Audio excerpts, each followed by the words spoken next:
13th board meeting.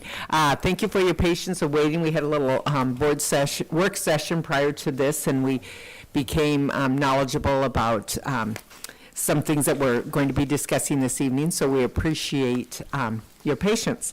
So this evening, I would now ask everyone in the room to please join me for a moment of silence.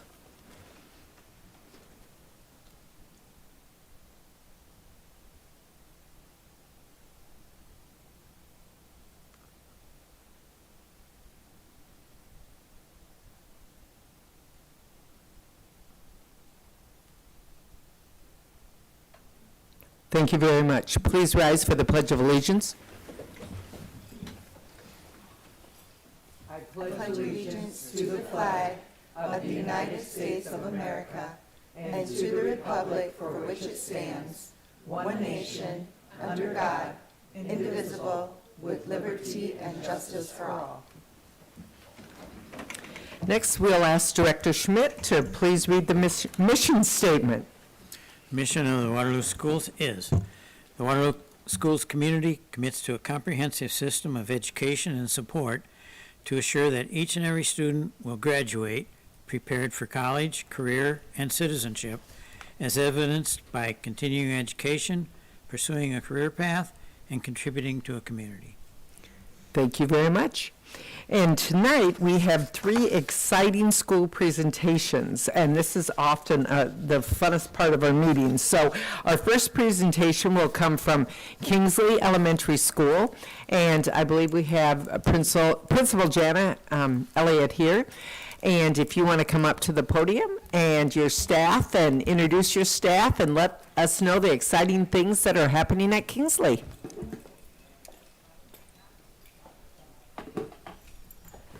Okay, I'm Jana Elliott. I'm the principal of Kingsley, and we'll just go through and introduce. Trish Carlson, lead teacher.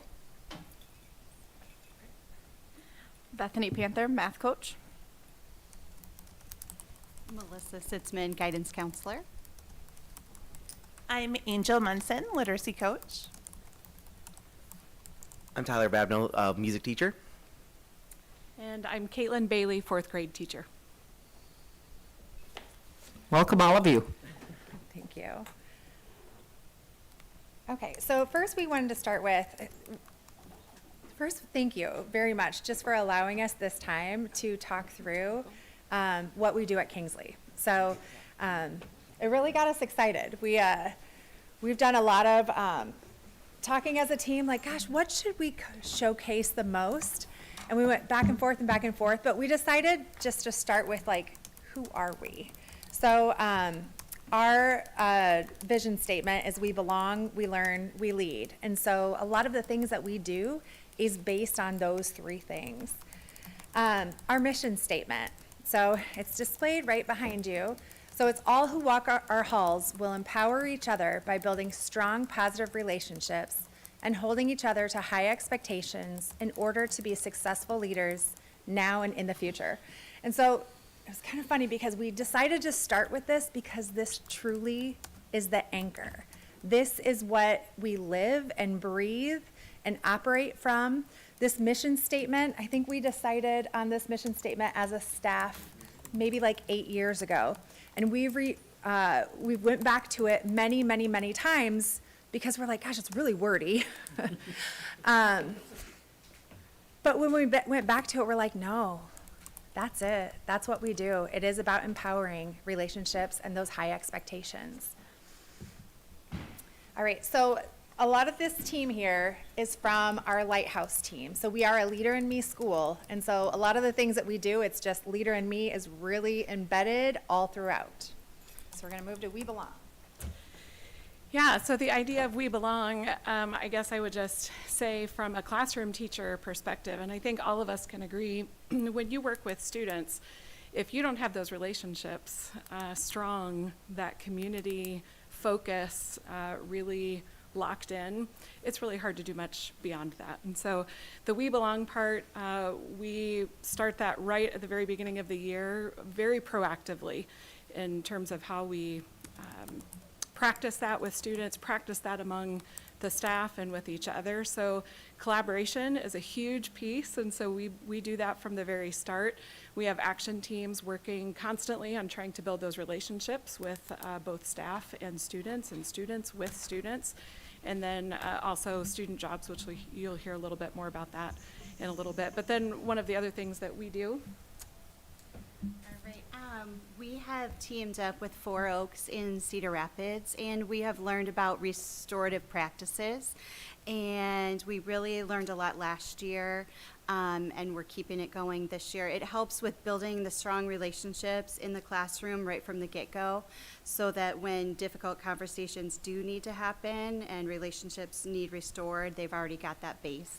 And it helps with our staff and the lens that they bring to what is happening with students. And it really just helps to, when there is a problem, we've got some basic questions that we can anchor to and try to get everybody back on the same page and back restoring the relationships.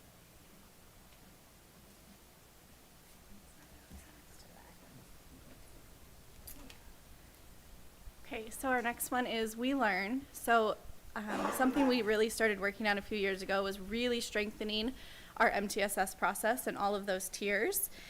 So we've built a super strong tiered system that makes sure that all students get what they need. And through that system, we've been able to raise our literacy and math scores over the last 3 years. So we're really proud of that. A big part of our MTSS process at Kingsley is our collaboration. We rely on all of the people in our building, all of our staff members, to support our students. So if you would walk the halls or visit the classrooms of Kingsley, you would notice that it's like an all hands on deck approach. You'll see every instructional assistant involved in the learning process, lots of collaboration, sitting around the table, talking about data and best practices for ensuring that our students do succeed.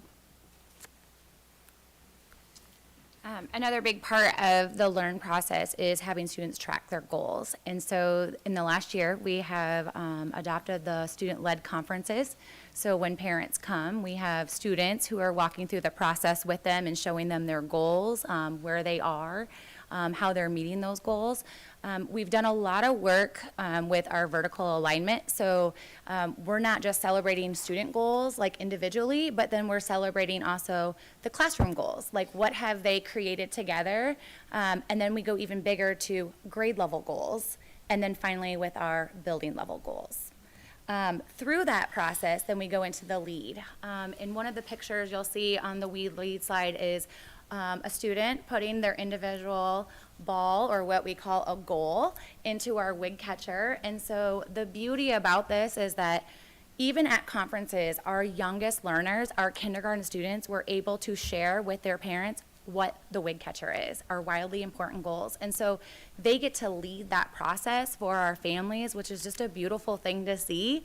And then we get to celebrate those. And we celebrate those at our assemblies, looking at some of our building goals of attendance, looking at ST math goals, looking at reading across grade levels. Yeah, and continuing with our student leadership, over at Kingsley, we truly believe that, like, if you don't need a teaching degree to do something, our students should be empowered to be doing those things. So for instance, every student has a student job in their personal classroom, but also 3rd through 5th grade has a school-wide job available to do that.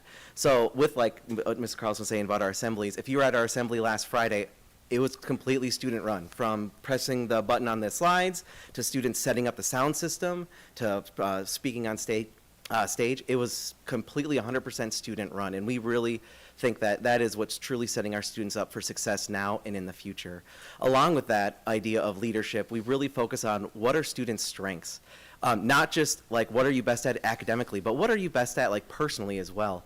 And this is a kind of a K through 5 project that we do, where we really look at students' strengths and try to find things where they can really highlight that. So for instance, we have extended core students who are delivery boys, and they deliver things all throughout the school, and that's like one of the highlights of their days.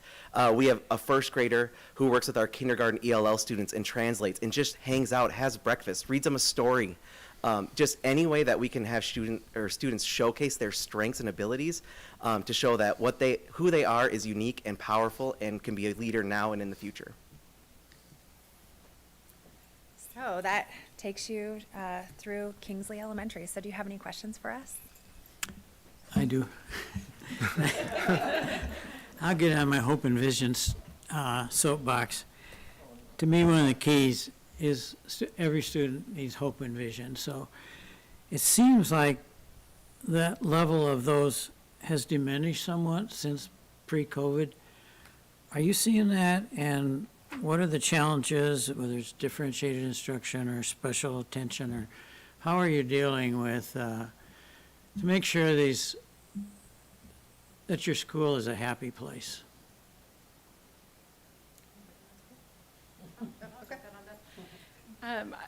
I think it's really important that kids both feel safe and that they feel loved. And I think those two things are very powerful. So in the classroom, outside of the classroom, if it's at the playground, if it's in the lunchroom, I think we all take that responsibility very seriously as staff. But then I think beyond that, trying to really encourage students to take on that same mission for each other is huge. And so I think our kids,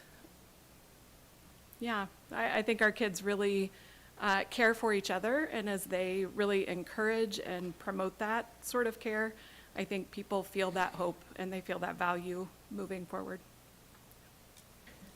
How do you get the student that is not wanting to engage in a leadership role or not wanting to engage? What methodology do you use to prod them into participating?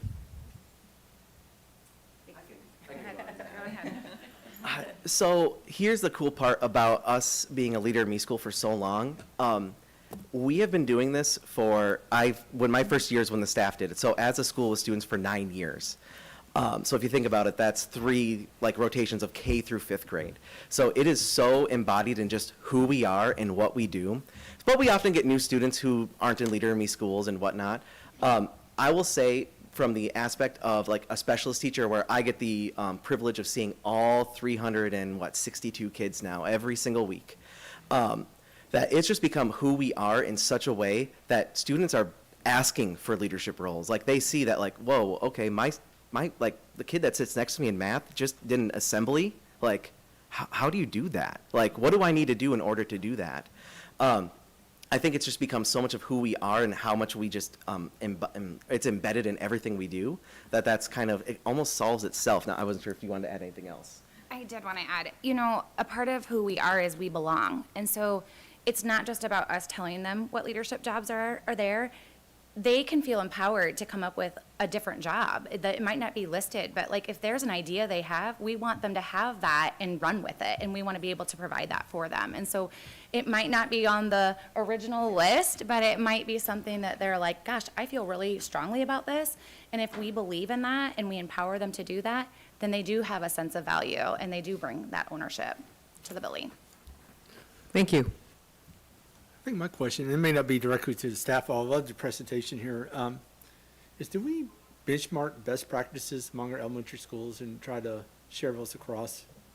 We got a structure for that where we, what are we doing here? Would this work? I know each building is unique to some degree, right?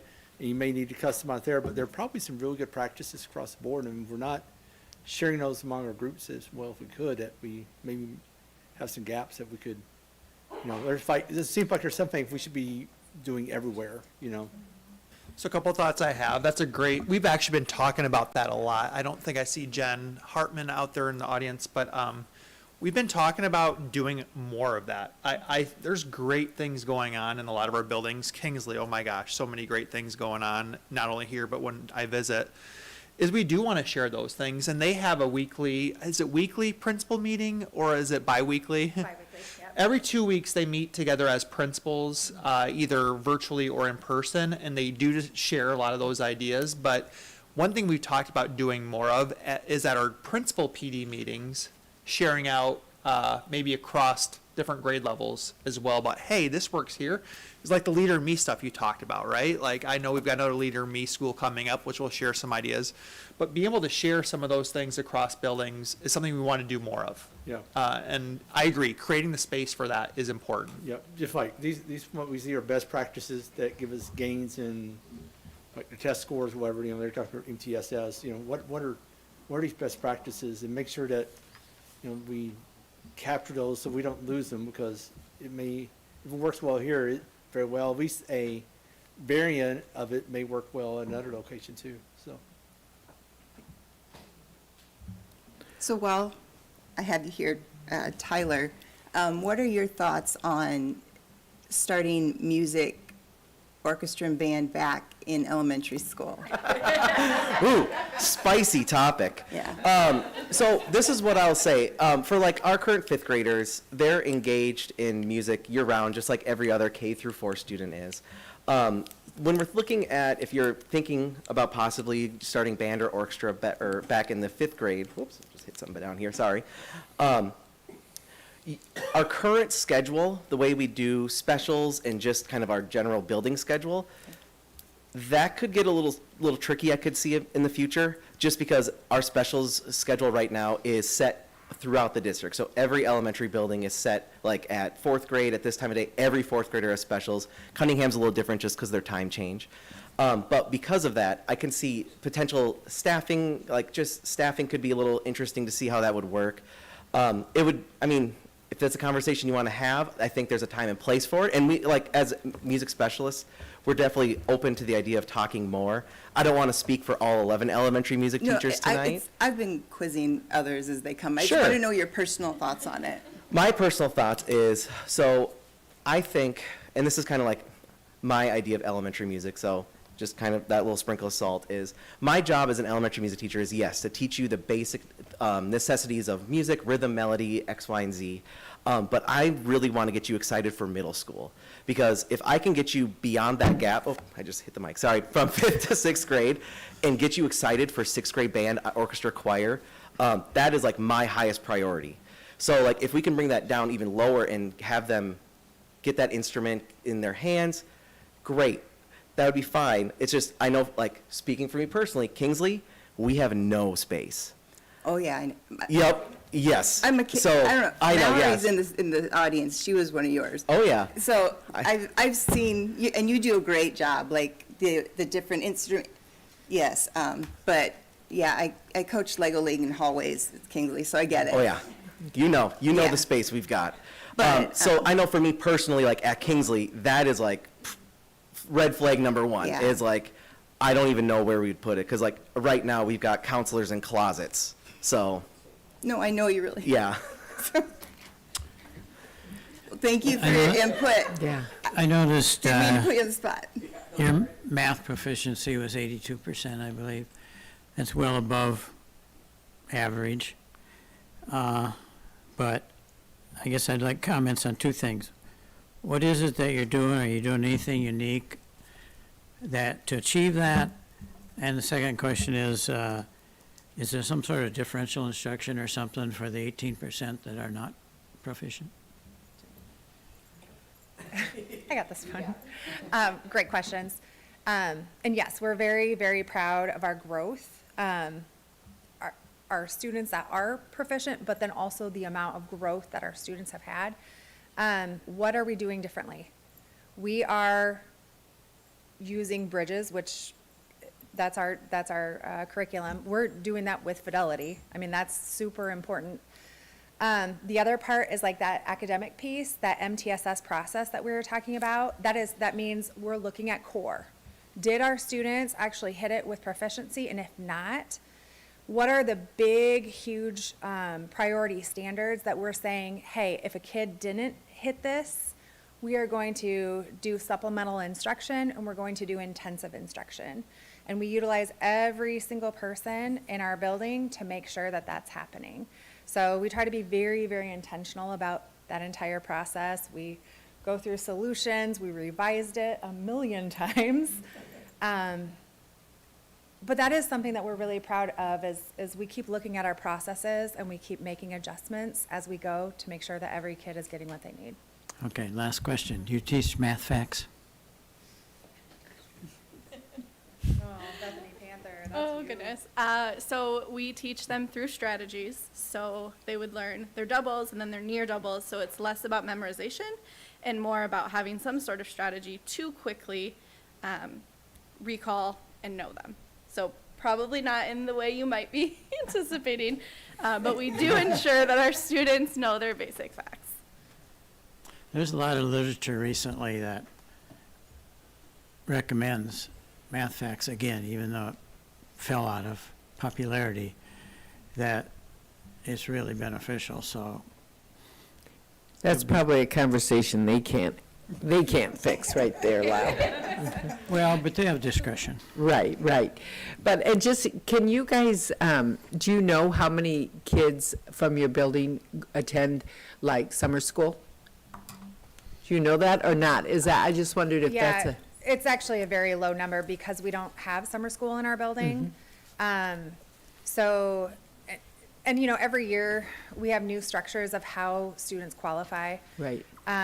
So gosh, this last year, a lot of our students that qualified because they were kind of on that bubble, they didn't want to be involved in summer school for some reason. But it's more impressive, you know, your kids aren't getting additional instruction, they're still rocking it at 82%, so Yeah. that's awesome. Yeah, thank you. Okay. Well, great Can I work, make and a comment Dr. real quick? Smith. So we've grilled you with some other questions here. Yeah. I want to celebrate you for a minute. This is the only school in our district who received a high performing rating on the Iowa School Performance Profile. So let's give them a round of applause. So this group is a little modest up there. They are absolutely rocking their data. And again, data is one piece. Data is absolutely one piece. But when you hit that high performing rating, you're actually in the top 10% of schools across the state. So again, the work that they're doing cannot go unnoticed. So I want to make sure the board, the audience, and you guys especially, and everybody who's watching at home on YouTube knows that this group is doing great, and we just want you to keep crushing it and doing what's best for kids. So thank you guys so much. Thank you very Thank you much. very much. We're proud of Kingsley Cougars, right? Cougars? Okay. Thank you so much. Thank you.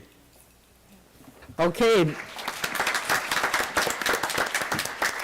The next item on our agenda tonight is another school presentation. Woo-hoo! It's Hoover Middle School, and we have Principal Tom Harshkamp here, and he's going to give us a little overview of what's happening at Hoover. Welcome. All right. Thanks for having us. I'm Tom Harshkamp, head principal at Hoover. I brought a colleague along with me here today. He's going to introduce himself and chime in when I ask him some questions. Hello, my name is Owen Henry, and I am a sixth grade student of Hoover. All right. So they kind of did an outstanding job, and I can verify all the leadership stuff that they're doing at Kingsley because we have kids that the first month of school, same thing, you're from Orange, right? The leader in me, that they're clamoring for leadership opportunities at Hoover because of the model that's been set in the elementary. So it's pretty great when that's already through it. So we don't have to teach them the vocabulary. They're doing an outstanding job at the elementaries there. So our vision at Hoover is influencing the world and serving others, and we try and live that regularly. As a staff, as a leadership team, we set some core values. This is my second year. My last summer was my first time around here in Waterloo. Gave a quick training with our leadership team, say, hey, what do we want to be about? And I found out we want to be about our family and leadership. And then some aspirational things we're trying to be better at is empathy, accountability, risk-taking, and then finding the joy, because that's sometimes pretty hard to find. And I think November it's kind of hard to find, and maybe February a little harder to find. But this year, I really appreciate Dr. Smith setting some very simple 3 areas that we're going to pay attention to: attendance, climate, and achievement, and in that order. We got to get kids to school. We got to get them connected at school. Then we can work on how they're being connected and with their peers and with the staff. And then once they're there and they're feeling safe, then we can teach them and really move the needle on instruction. So attendance is something that I brought Owen here to talk about, because one of the things we started this year is a thing called Hoover Hawk Teams, and he's got a pretty cool leader in his group. So my Hoover Hawks teacher is the wonderful Mr. Harskamp. And Just say that, thank you. No.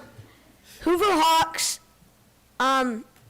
team is a team where students of all grades meet with different teachers and get to know each other and do fun activities with each other and just interact with different grades to see how that goes.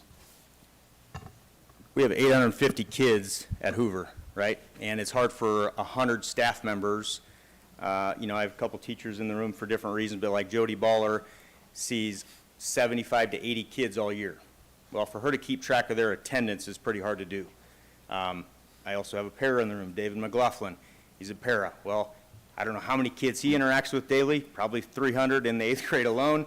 But for him to connect and make sure he knows all those kids' names is hard to do. And so what we decided to do is to spread out those 850 across the whole building. So every staff member, including our SRO, has anywhere from 5 to 7 to 12 kids, depending, that are in their group. And I connected with a handful of, we got 6th, 7th, and 8th grade boys in my group. We meet in my office. We got another one coming up in November 21st. Real cool story, had another gentleman who was going to join us, another 6th grader, was walking in the hallway, going to class with another administrator, Miss Nettie, and he waved at an 8th grader across the hall.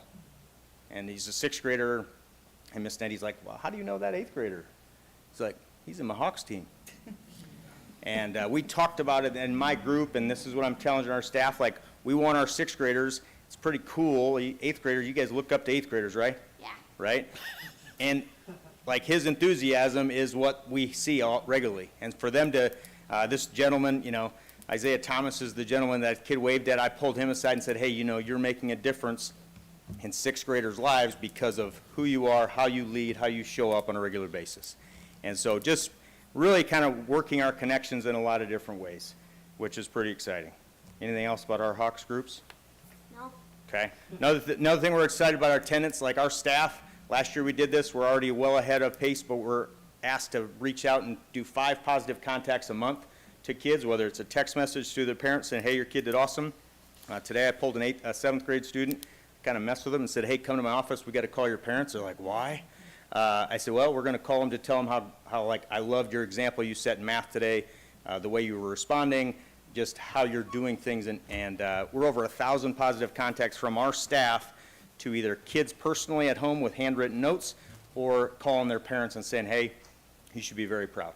And so last year we did, I think, about 1,400, 1,500. We'll be well over that probably before Christmas. Our goal is, I don't even remember what our goal, I think over 4,000 for the year. So that's another part of that connection piece, making sure they see us not in a, just tally marks for attendance, but making sure they're connected.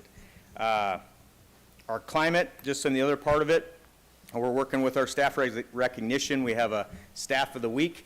They get a gold shiny chair to sit in for the week and get a traveling trophy for the week. But it's all peer-to-peer recognition there, so they get recognized over the loudspeaker on Monday, get to keep the chair for the week, which is pretty fun. Get posted that on social media. Have you seen the gold chair around? No. Okay, it's pretty sweet. It's pretty He's in sweet. class, he's not on social media. True, there you go, very good. No phones at Hoover, yeah, right. So the other piece that we're doing with our climate is some of the data that we got from our conditions for learning is that we need to have better connections with our kids. That's part of the Hawks group, but also paying attention to like how we're teaching our social emotional learning and embedding that in the general education classroom. We do second step lessons regularly. Also, when I'm teaching a math class, there's a way for me to connect with kids in a way that they feel safe. And so we're partnering with the AEA for some training coming up in December with our counselors, and then looking at even a more in-depth dive in February with them around specific content in that area. Last one is achievement, and learning how to do some things there. One of the things that we're doing there is with our high-impact strategies with our coaches. Monthly, they provide PD for our staff, and then we're looking for ways to have some look-fors, so when we go into classrooms, we can pay attention to those things. Becky Wooden created a bingo card, so if they do 5 of those and create a bingo, they get a gift card or something like that for basically trying new strategies. Believe it or not, sometimes veteran teachers or new teachers don't want to try something new because we might fail. I'm like, cool, welcome to the club. We do it often. In education, right? Try, fail, and adjust. So the other thing we've added, we had it last year, and I know we did a district initiative on it this year, but it's IXL, and that's what I want you to talk a little bit about IXL, okay? So usually in my MTSS or lead time, which is my first period, we get at least 15 minutes of IXL each and every day. And in other classes, we also do IXL. And IXL is just a program on Clever on the Chromebook where you can, it keeps up with. Figurative, what are you doing in language arts right now? We're doing figurative language and language arts, and there's multiple different there's different codes, and you start at 0% and you got to get to 100% to complete the code. So there's different codes, a whole bunch of different ones, and for each and every subject, math, ELA, you name it. Okay. What does IXL stand for? I thought it was something. Oh, gotcha, okay. You guys approved it last year for the I entire. excel.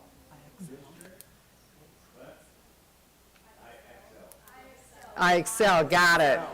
Got it. I was thinking I'm extra large, Excel. So really, it's a way for kids to get some skills practice. We're also monitoring their growth quarterly. We do a snapshot. So they just did it a couple weeks ago. Give them a diagnostic score to say where they're tracking based on where they should be as a 6th grader in math and ELA. And like he said, in his MTSS, all teachers are having 15 minutes a day in their classroom to work on it. And then ELA and math integrated into their lesson in some way, shape, or form. Super. Done a super job. What is your favorite thing about Hoover? I really like the Hoover lunch. Ooh. They serve way better food than Orange, and they give you way more options. But learning math, I'm a big fan of math. I am in Mr. Shoemaker's advanced math class. He is new this year, and so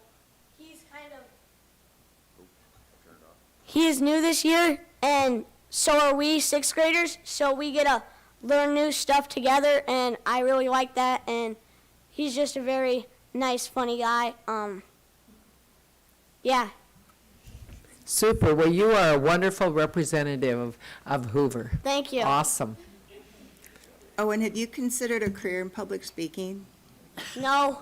I think you do well. I think you do well. All right, any questions? Didn't have the slides and everything, but if you got questions, I'll gladly. It sure seems like your engagement and involvement is really great. Just out of curiosity, what percent of the parents are involved in conferences? I think we had over, last fall when we did it, we were over 93%, and I think this year we were over 94%, 95% of our parents. Whether they showed up virtually, we gave them the virtual option, or in person. Great. And we do student-led, similar to what Kingsley does, so kids get a chance to share what they're working on and what they're most proud of. So I think that's a good measure of how effective your programs are. Yeah. Good Well, job. Good work, Owen and Hoover. Let's give them a round of applause. Owen, I think your parents deserve a call home saying what a wonderful job you've done. Yes. Okay, we have one more presentation tonight, and this is from the West High School journalism students. So we're excited to hear about this. We have Nicole Goodman here, and she will tell us all about it, and all the students. We're excited. So take it away. All right, I'm attempting to get the computer plugged in.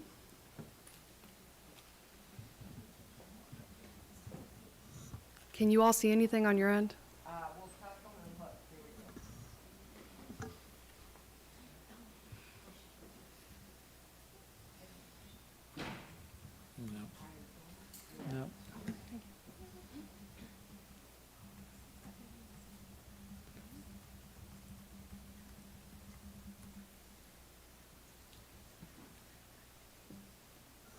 while we're getting it set up, I'll talk for a little bit. So we are here, I have a bunch of student representatives, and they'll do most of the talking. We're here from West High, so we have 2 student-run publications at West High, we have 2, and it's yearbook and our newspaper. So we just restarted our newspaper last year, and then our yearbook has been a continued tradition, but we've kind of been in a state of rebuilding. When we were here with a good chunk of these students this summer, we kind of talked about how when I took over as advisor, I was the 3rd advisor within 3 years. So the program has kind of been in a state of rebuilding, but thank you so much. We are definitely at a point where we are doing amazing things, and they are doing so many amazing things, so I'm going to give them the opportunity to share out. We'll start off if you all want to introduce yourself, and then I'll let them take the lead.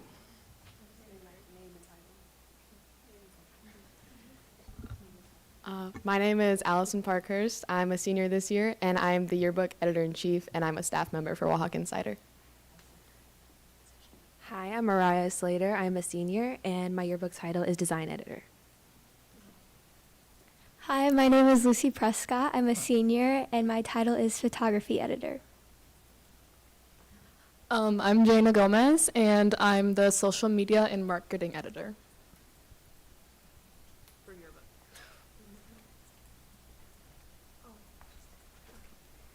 My name is Mallory, and I'm a member on the Wahawk Insider staff, and I am a editor for the yearbook. I'm Allie Knight. I'm a senior, and I'm on the Wahawk Insider staff. Wait, do I say first name? Yes. Okay. Yeah. I'm Tyler Hall. I'm a senior, and I'm a staff member of both the yearbook and Wahawk Insider.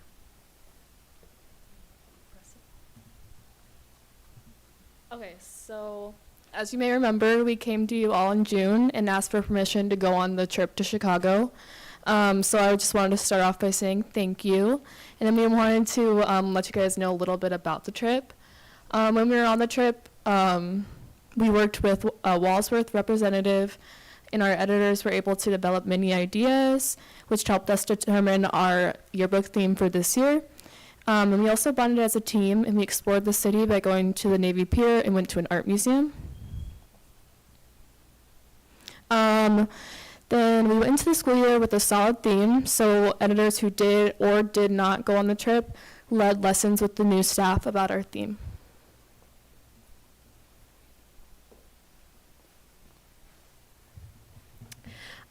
This year we mainly focused on This Is Us because we're a very unique school in some ways, and we are the only wall hawks. So that's what our main topic is. We figured out our theme again in Chicago with our editors, and we wanted to make sure our theme was very specific to us. Nobody has school spirit like us, and our school is just very diverse, and it seems to be the perfect thing for us. The yearbook staff spent countless days picking out what we wanted our theme to be. We made spreads if we wanted a soft or bold theme, and we picked the bold theme with some elements of the soft theme. We voted on that as well.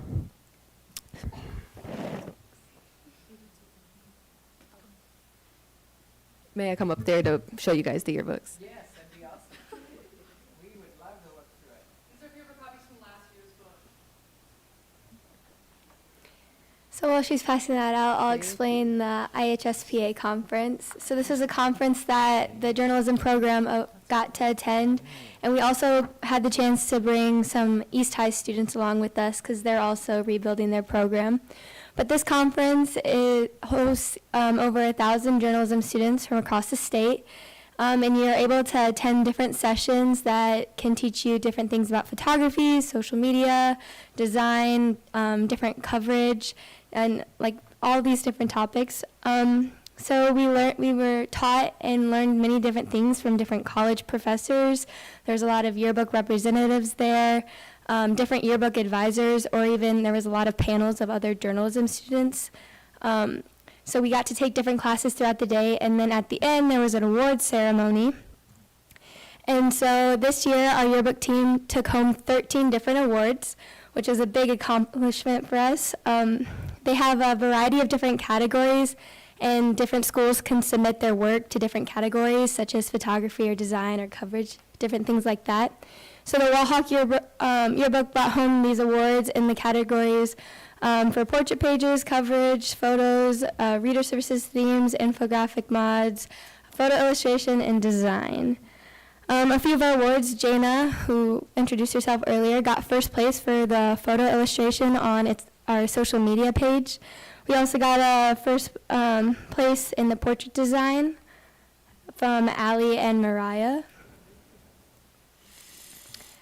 We got second place with Allie for her design and event coverage on our softball page, and then an honorable mention for the cover, which Mariah worked on.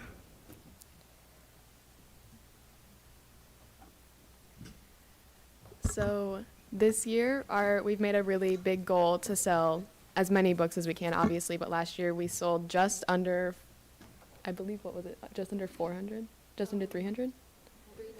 Yeah, just under 400, just by, we barely missed it. So this year we set a goal of reaching, I believe, 450, and right now we're about halfway there, which is really good. So this time last year we had 13 books sold, and it was very similar to the year before. That was probably close to 13 at this time as well. So we hit 216 this morning, which is really amazing for us because obviously we didn't hit 216 until second semester last year. So to be able to say we're at that a couple months into school is awesome. We've done this. We've advertised it a lot more, which has been a big help for us, including we decided to do price increases this year to encourage people to buy them while they're cheaper. We actually had our first increase on Saturday, which we saw a lot of last-minute people buying right before the increase, which last minute, obviously, that's how everyone buys it. So that was a really big jump over the last few days before the price went up for the first time. The last time we were here, one of the questions was what we knew about our budget for yearbook and the money that we have, and obviously we all said we had no idea where we stood money-wise. And so we reflected on that over summer, and we decided that we would make it a point to talk about money, to be open with it. So each morning when we walk into class, we can see how many books we've sold and how much money that translates to, which has been really good. As young adults, it teaches us cost and profit. So it's just good, I guess, to grow up. It's great. So this year we had a really big increase of editors. Last year there was just 3 editors, myself, Mariah, and then another girl. We jumped to 7 this year, which is insane. So I stepped up from social media editor up to editor-in-chief, which has been a big step, but it's been really well this year since a lot of our other editors have been taking on a lot. So Mariah is our design editor. She makes sure our design's cohesive, it's a complicated and amazing design, so she's been doing great at that. Lucy's our photography editor. She helps us find when there's sports events going on or concerts or things in classrooms, and we get those photographed. Jaina is our social media editor. She took over my job, and she's been handling it amazing. She's doing so good with it. Mallory and Rachel are section editors. I believe Mallory is your people and clubs. Mallory covers people and clubs. And then not here with us is Reagan. She's our copy editor that goes over all of the writing, captions, and mini stories in the book. So we made a lot of big decisions this year. At the Elmhurst workshop, we decided on quite a few big things that have been a really big step up for us. We started by changing from traditional to chronological. Traditional separates everything by all the sports are in one section, all the clubs are in another. And we decided to switch it to chronological, which covers all of the fall events first and then all of the winter events and so on. That was really difficult, a big time commitment on deciding where everything went. That took a lot of time for the editors to decide on that. And we also made a really big page increase. So last year we had 176 pages in our yearbook, and this year we jumped up to 228, which is about a 50-page increase. And that's actually really unheard of in the yearbook industry. Our Walsworth thought there was an error and didn't go through with it at first because usually you increase by probably closer to 10, not 50. So it was a really big jump, but it's allowed us to cover so many more student life things and really get every student involved in the book, which is our goal, to put everyone in there. So we talked about it earlier. After the IHSBA conference, East High and their advisor, Ms. Cook, kind of realized that they really want to be an award-winning book like we are. Obviously, we've grown so much in the past 3 years, and it's been hard, but it's obviously achievable. So we're doing a collaborative day with them in December where we're going to have our representative from Walsworth, Caitlin, with us. And we're going to work together about what we know, what they know, how we can all improve for the better of Waterloo, more or less.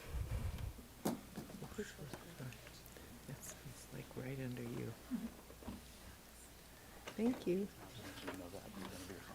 Yeah, I got it. Okay, am I close enough to the mic? Yeah, I know that. Okay, anyway, so, last year was the first year that Wahawk Insider was a thing. Obviously, we're the newest, like, newspaper, wait. News team, that's the word I was looking for. Since the, did it just get louder? Yeah, because you got closer. Okay, my bad. Sorry, y'all. So in 2015, the Spectator, which was the original news team, unfortunately came to a close.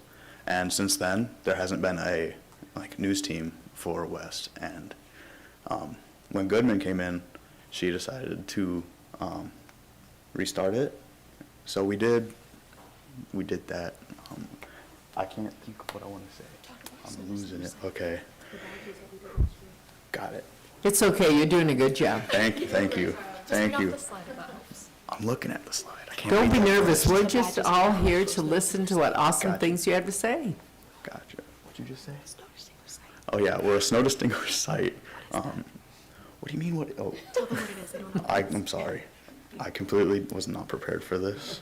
You have 7 unfortunately. women behind you, so that could be a problem. Okay. I'm getting there. Unless you want to do this for me? Okay, but anyway, we're a snow distinguished site. Snow is the platform that we publish on, and in order to be a distinguished site, we have to earn, there's certain milestones that we have to hit, or badges, I guess. So there's the Best of Snow, which is which one was Best of Snow? You. No, the actual title of the badge. It was Best of Snow. Oh, I thought it had a different name. Okay, anyway, Best of Snow, so that, the board of judges or whatever at Snow, they kind of read through submissions, and the ones that they see fit get published, and there's very few that get published out of compared to the amount that get submitted. And then, oh gosh, I can't think of what? You won Best of Oh, Snow? yeah, I won that one. I forgot to bring that up, yeah. Last year, I won that one for my article about, accommodations for deaf and hard of hearing students, because West doesn't really have a lot of those, and my little sister is impacted by that a lot because she is deaf. So, anyway, since we were the 41st school in the nation to become a snow distinguished site in the 22 and 23 school year, and with this year underway, we're gonna try to get that again. I'm sorry, I'm done. Good job, we'll give you.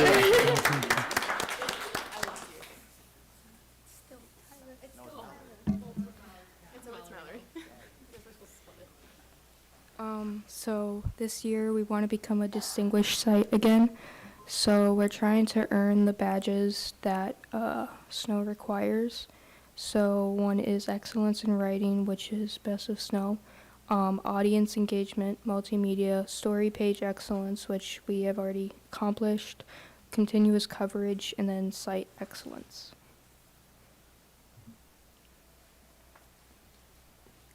So last spring, when we started going through IHPA and Snow, we ended up earning 11 different awards just from our first year being a distinguished or a newspaper again. And so some of the awards that we got, well, we won 11 awards, but one of them was a review by Josiah Tanner, and another one was second place sports story by Allie. We also have second place currently in our social media reporting, as we do try to publish on our Instagram and our TikTok daily. And we also got second place in our web design, which basically means the layout of the Wahawk Insider is second best. Is this done? Okay. No, it's not. Oh, it's me. I'm sorry. Okay, so at the IHSBA conference this year, let me reverse real quick. I do need this though. In May, we were announced as finalists for the News Team of the Year, which was amazing. That's the top 15 news teams in Iowa. So as a first-year news team, that was probably one of the best moments in the classroom. The energy was amazing in there. We honestly, we thought we peaked there. We thought that was the best we were going to get. And then this fall at the IHSBA conference, we were announced as News Team of the Year, which is the top 5 news teams in the entire state. So I have the banner for you guys.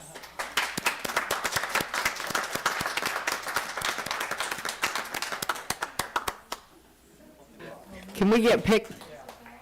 Is Emily back? Perfect. Somebody else take it. 1 second. We'll get all of you guys. That's super. And you're Miss Goodman. I think.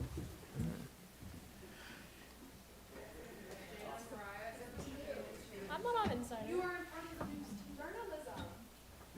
They still need you. Yes, all of you.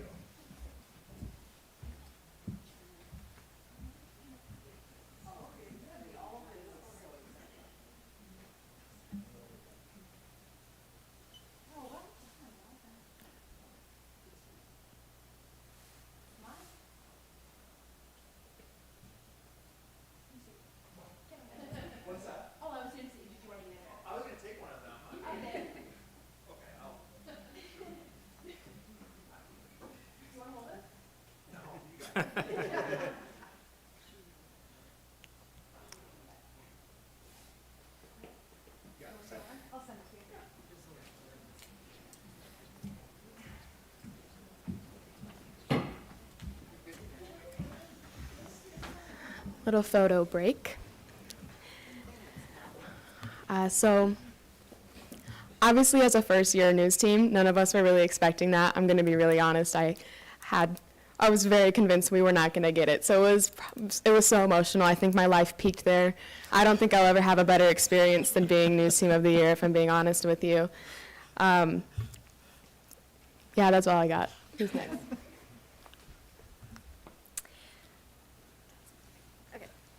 So this year we have increased our coverage by, instead of posting weekly, our goal is to post one story every day, at least one story. And we are consistently also posting on our social media, including our Instagram and TikTok daily.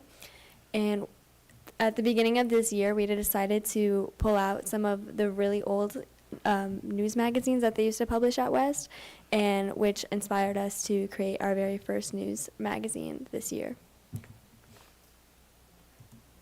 So like Allie mentioned, we started a news magazine. Do you guys want to look through it? We have a couple copies.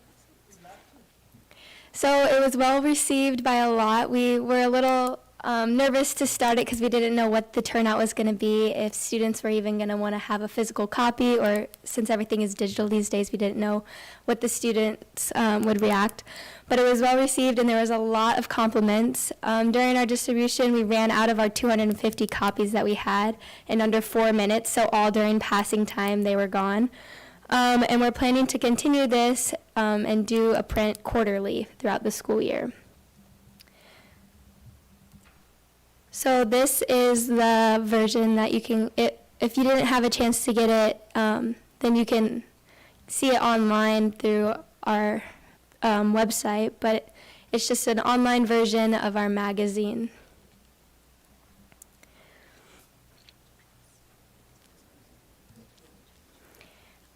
And to stay up to date, you guys can follow us on our social media or visit Wallhawk Insider. Any questions? This is really cool. I was on the Spectator's staff like lots and lots of years ago. So you were too? Awesome. But I know, they lost that. This is better. But it's really cool. It's very modern. You guys have done a super great job. It's exciting to see you guys all this passionate about it. And I was just looking through the yearbook real quick, and I saw Allie was in a little thing, and it said, the most likely to argue, and the most likely to be a professional writer. There you go. It's me, it's Tyler and I. It's Okay. an ongoing joke. We kind of argue all class. Okay. But no, we are really good friends. It's all jokes. But that's a good skill to have if you're going to be a writer. You need to be able to defend and argue, and so you all did a super job. I'm just really impressed with everything we've seen. Anybody else? Yeah, just my quick looks through the yearbook, through this and at your website, like it's just so appealing. Like it just catches your eye. Like I want to like consume it. Does that make sense? I want to look at, read it, and so good stuff. Really good stuff. Super impressive. And when you added 50 pages, did the cost go up? Yes. Okay, good. So what does your budget look like this year? I mean, I can't really tell you an exact number, but so we sold, I believe, around 213 books at $50, somewhere around there. So 213 times about 50 is how much we've made this year, plus the 3 at the 55. But as for how much is like in like the yearbook account, I guess we don't really know that. But wow, we're really kept up to date on how much we're making with the book sales this year, not the overall budget, I Good, guess. because there's a business element to it that you mentioned earlier. that's what I Who actually prints it? The company that we go through is Walsworth. Okay, so they charge a fee, obviously. Yes. Okay. And how many of you are looking to pursue potentially degrees in English journalism, something? Wow, awesome, awesome. Well, it is super. Thank you so much for your hard work. You're doing a great job with and thank you for the consistency. I agree 100% that is what this produces, is the consistency. So thank you for your hard work. And Allie, will you tell them what happened when you guys went to check your company's table for your books? At the IHSBA conference, our book was at the tables for, like, the Walsworth is kind of showing off our book and our cover. And Walsworth representatives give out books that you can take home. We have a dozen of other schools' books, and all of the books are actually taken about 20 minutes into the conference. So all of the schools really were interested in what our book had to offer. Yep, and I would say, some of the articles I've seen, I really appreciate your group focusing on such a wide range of students at school and wide range of topics. I think you're doing an excellent job. Keep being a voice for those that maybe don't have a voice, so. And do you try a goal, just thinking, piggybacking on that, to get every kid's picture in there at least once? Yes, that's kind of the rule with yearbook. We're supposed to put them in like at least, I don't know how many.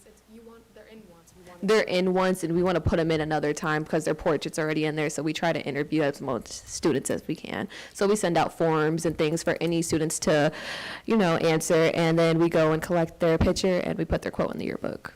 Awesome. That's super inclusiveness. Good job, all of you. Yep. We'll give you guys a round of applause, too.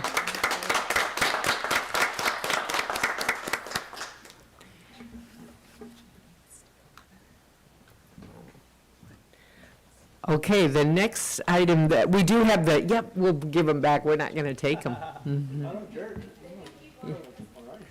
You guys can keep a magazine and a yearbook if you would like. Awesome. Pam, do you want to keep one, she said?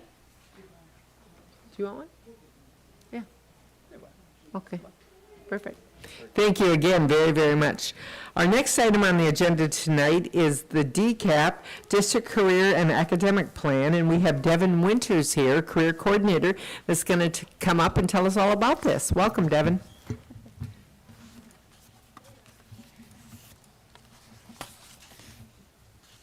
See if it all works right.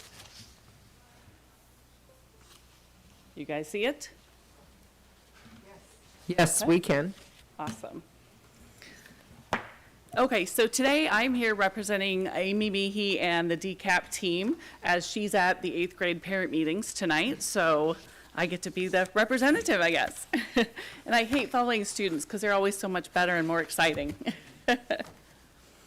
So as you know, we sent out an email. You all received a copy of the DCAP and also a link to provide us with some comments. So if you have comments, please put them on there as we go through or after this. We will be submitting this within the next couple of weeks for its next step in the review process for the state. So as you know, the DCAP is our district career and academic plan that focuses on grades 8 through 12. This plan is a comprehensive education and career planning tool that helps districts detail what, where, and who takes the lead on implementing these activities for our students. We have developed the Waterloo Plan around our district mission and comprehensive school improvement plan.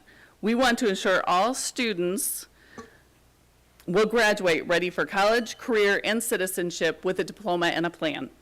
We are working to ensure that all students are supported in our DCAP and that we help each student develop an individual career and academic plan.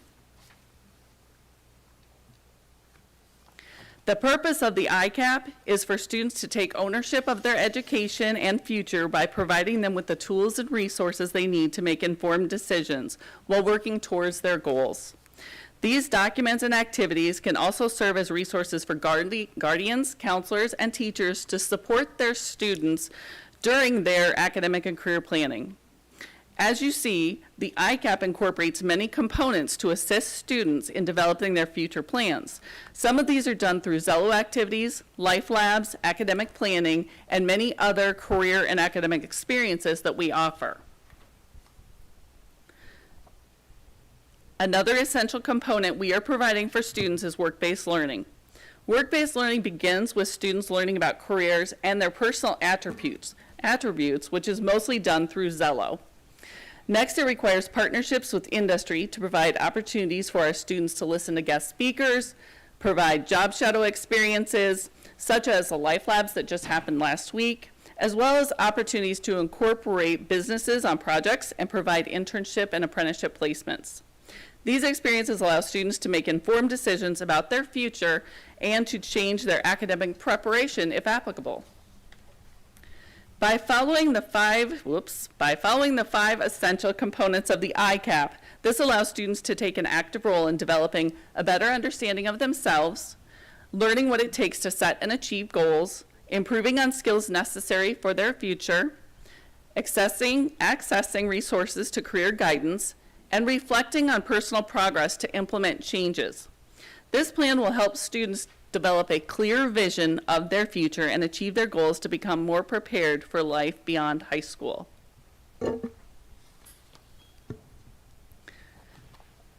FAFSA is included also to better prepare students for fiscal responsibility. Lessons in Zello begin in 8th grade to introduce students to financial aid and scholarship opportunities.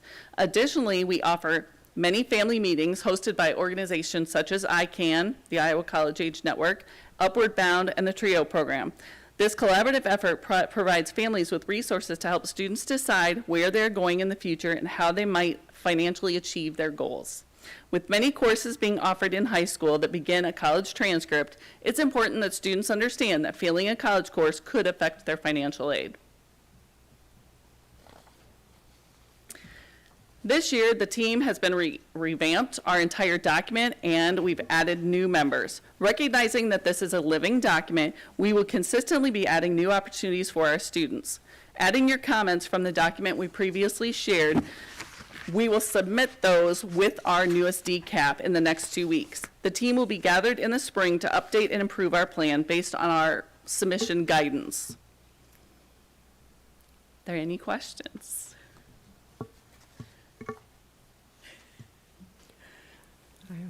Is this for every single student? Yep, 8 to 12, 8 to 12. And who meets with them, like the counselors or? They're met with by numerous people, counselors, they could be pulled out by career coordinators, anybody that teachers have access to all the Zello information that students provide and that they put in there. So do parents. Once we get that portion open for parents, then they'll actually have access too. So they'll be able to see what their students are interested in, what kind of careers they might have selected, things like that. Great, thank you. So how does this ICAP, who initiates what? How does that work? Who initiates it? Yeah. It's a state issue first, so they kind of tell us that we're doing this, but then we put together a plan and say this is what our students are going to be doing. That's all within our district plan. And then the ICAP is what we do for you as the student. And we show all the different things we do. We've got the 8th grade planning, so they plan out all their courses, and then we provide them with the different activities. So is this like one-on-one with each 8th grader, or How does that work? It's a little bit not directly one-on-one. Some pieces are. The planning of the high schools, getting all your courses lined up, that's basically one-on-one that counselors make sure that they're meeting all the requirements. And then teachers and parents helping too. So that part is one-on-one. But as far as experiences that we offer the students, like the life labs, that's for all the students in that grade level. So we offer multiple opportunities for students to do tons of different things. So as a district, we do that. So how many actually go through that process? The life labs, I don't know the percentages. I don't know if anyone else does know the percentages that attend, but from my experience, I would say 80 to 90%. At the younger grade levels, it's even higher, I think. When you get up to high school, juniors and seniors, it's a little bit less. Yeah. But they're offered lots of opportunities. We do them through classes. So if classes bring in a guest speaker around a career, that helps the students also. So what part of the instructional day does this fall into? Can fall into individual classes, can fall into the career and development classes, also just falls into field trips and job shadows and guest speakers. So it can be anywhere within the educational day. When they pull out for Life Lab, it might be a half a day or a 2-hour job shadow.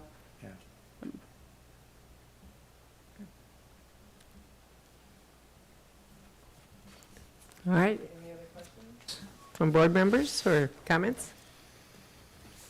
All right. Well, thank you. That was a great presentation, Devin, and interesting to know. You guys could fill out that form, that Yeah. survey. We would greatly appreciate it because we need to add comments. That was something that they added new to the DCAP, I think, was that we needed board, like bringing it to the board and getting your comments, your reviews. Oh, sure. Okay. We can all do that. So board, I had sent that out about a week ago, Yep. right, Devin? I Yep. will resend that email tomorrow so that you can have it right at the top of your list. Thank you for coming. Thank you very much. Can you share the presentation, Oh. like, just email it? Sure. Can I do that? I'll sit down and do Whenever, that. no, real quick. yeah, whenever you want. Okay, or I'll send it to you. Send it to Pam. Okay. disseminate it, yeah. Thank you so much. No problem. Okay, the next item on our agenda this evening is information from individuals and delegations. Is there anyone here that would like to approach the board? Any topic on the agenda or not on the agenda? If not, I will not go through our whole caveat and we'll move on with our agenda. Seeing none, we will go to our consent agenda this evening. And tonight, it consists of 6 items, but we do need to pull item number 2, the personnel appointments and adjustments. So, board, we are pulling item number 2 for some, we'll get that readjusted. So, can I get, let's see, the 5 items then, other 5 items are, number 1 is the approval of the October 23rd, 23 regular meeting minutes. Item 3 are the bills due and payable between board meetings. Item 4 is the public utility easement agreement with the City of Waterloo.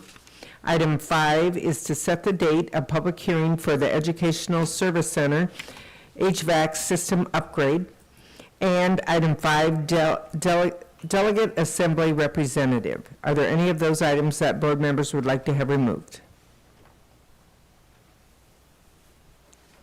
Okay, seeing none, can I get a motion to approve the consent agenda as stated with removing item 2? So moved. Second? And all in favor? Aye. Any opposed? Chair votes aye. Motion carries 4-0. Next item on our agenda tonight is on page 34, and it's the Central Rivers. Oh, excuse me. Oh, okay. Sorry. So then we do need to, I'm sorry, board, we need to go back and approve the personnel appointments and adjustments with an adjustment made by the Director of HR, and Anthony will let us know about this. Yes, under the coaching section, we just need to remove the line for, I think it's Lake and Borit is how you pronounce it. So, The what? I'm sorry. Oh, I see. yeah. So any other changes to that or questions for Anthony? So are all basketball coach positions filled now? I don't know if all of them are filled. I would have to check on that. Okay, for our sports people, when does the season start? Like, real soon, I believe, yeah. Tomorrow. Tomorrow? Or today, actually today. Yeah, I think it was today, the Today. 13th. Yeah. So, hopefully they're pretty much all filled or in the, mostly the process of being filled. Okay, any other questions? So all in favor then of a, oh, okay. We need a motion as revised, to approve as revised. So moved. Second. And all in favor? Aye. Aye. Chair votes aye, motion carries 4-0.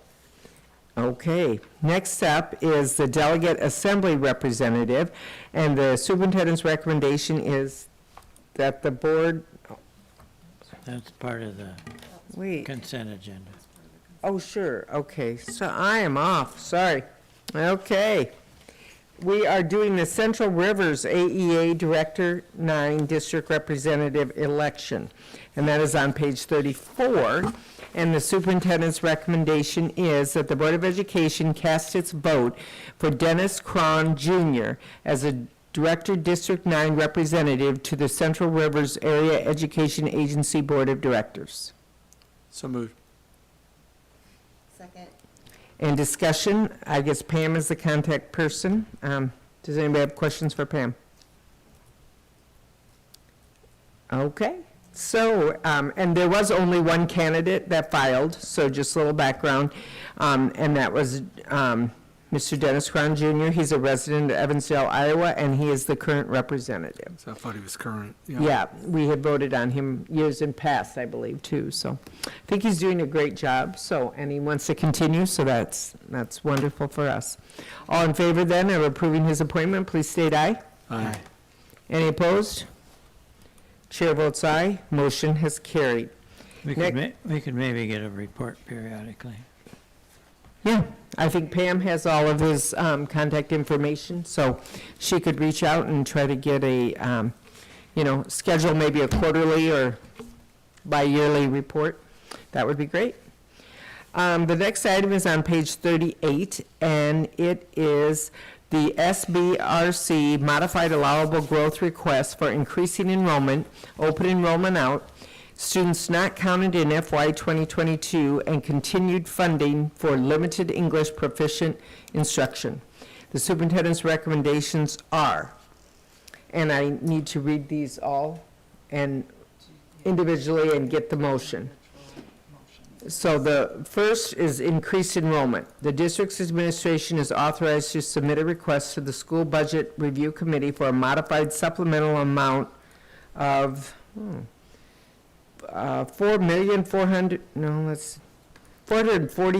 $440,332. I don't have a comma, and 20 cents, for increased enrollment from the previous year's certified enrollment account. So moved. Second. All in favor? Aye. Aye. Any opposed? Chair votes aye, motion carries 4-0. The second motion is the open enrollment out not on prior year's head count.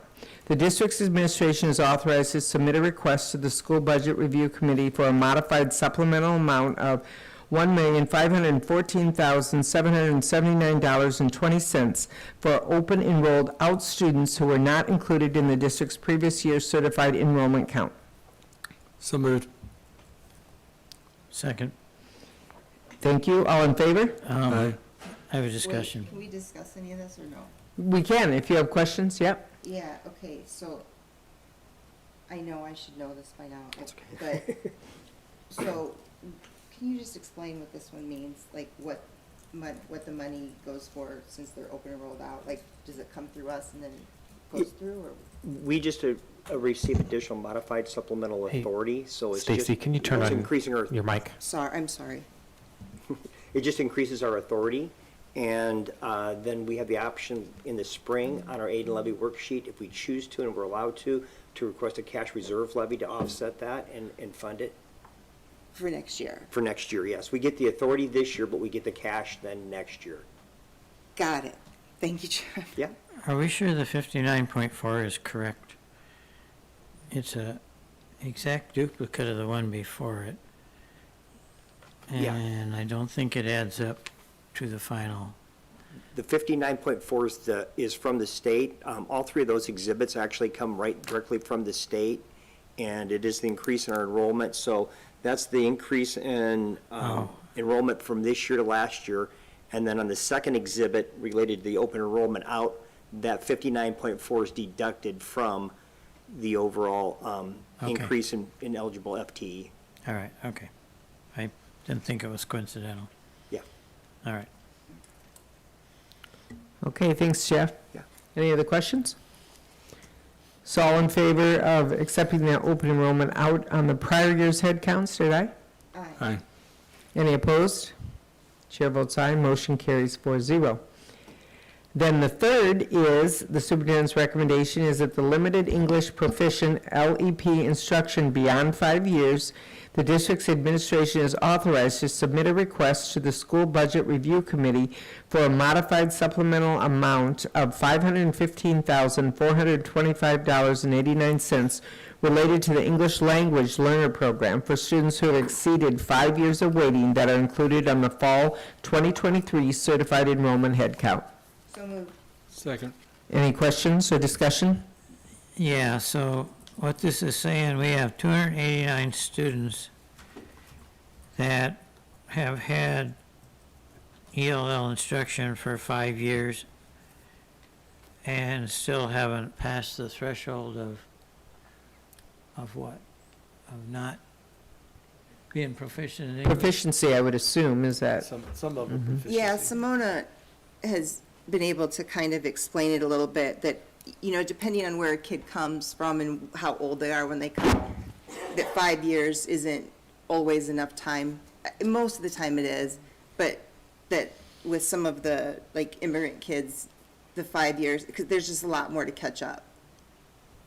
And then what's the 34 versus, what's the intensive versus the intermediate?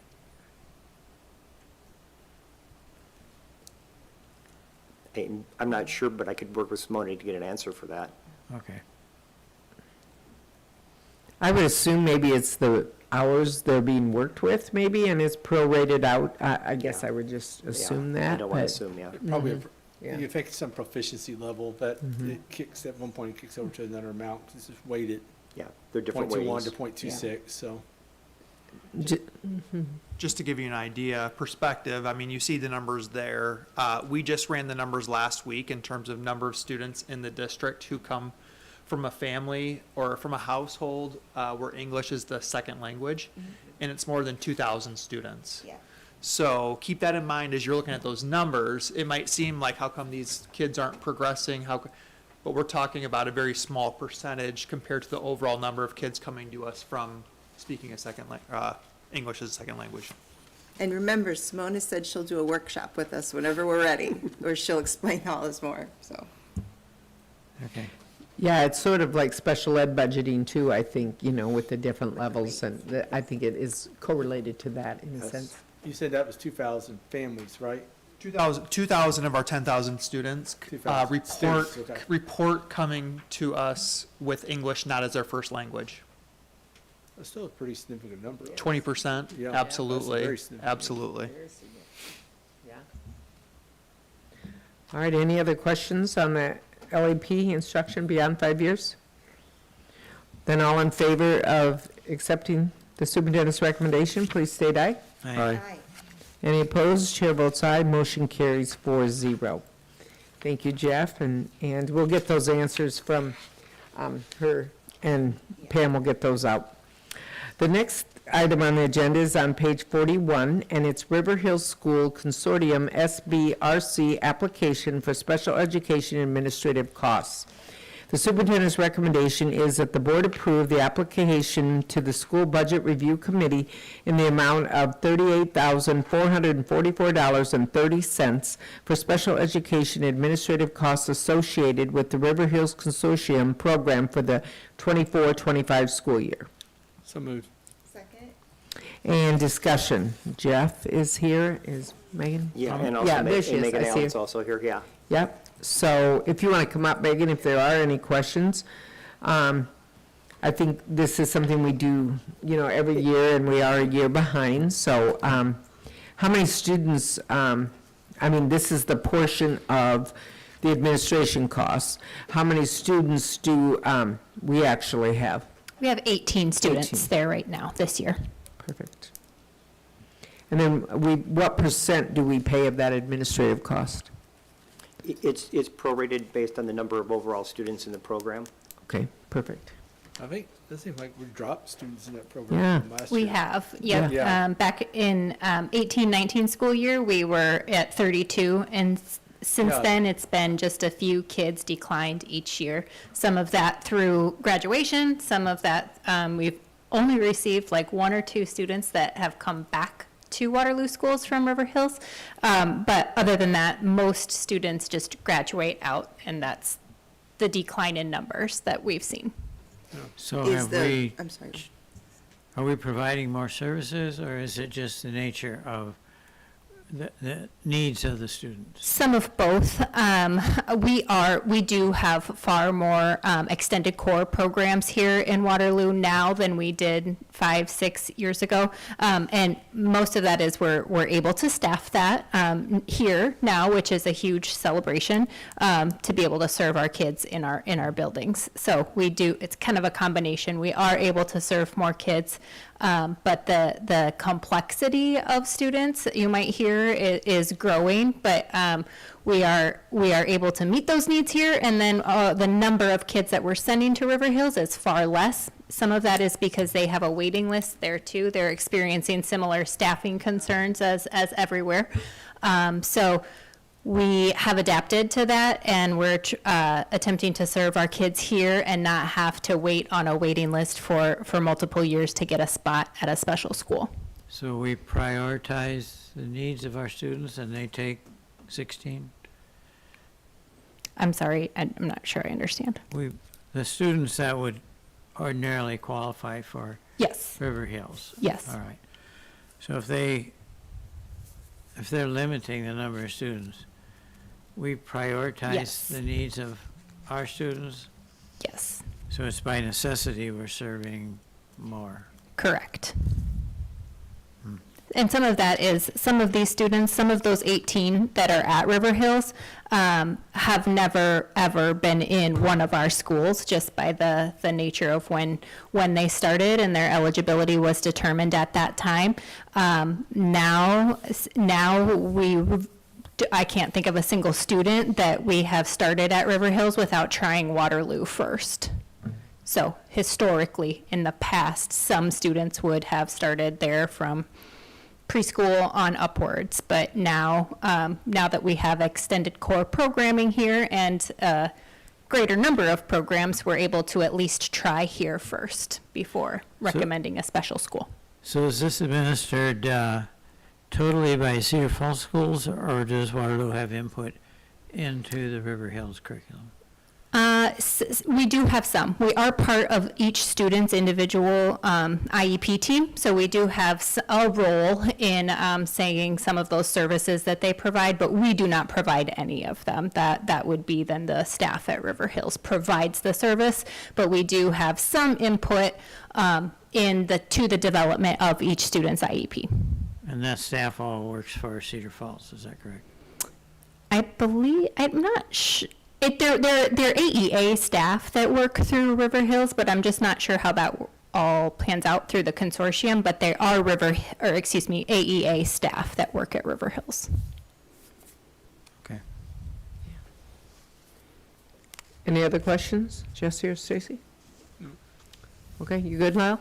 Yep. Okay, thank you very much, Megan. Thank you. So all in favor then of approving the River Hills SBRC application, please state aye. Aye.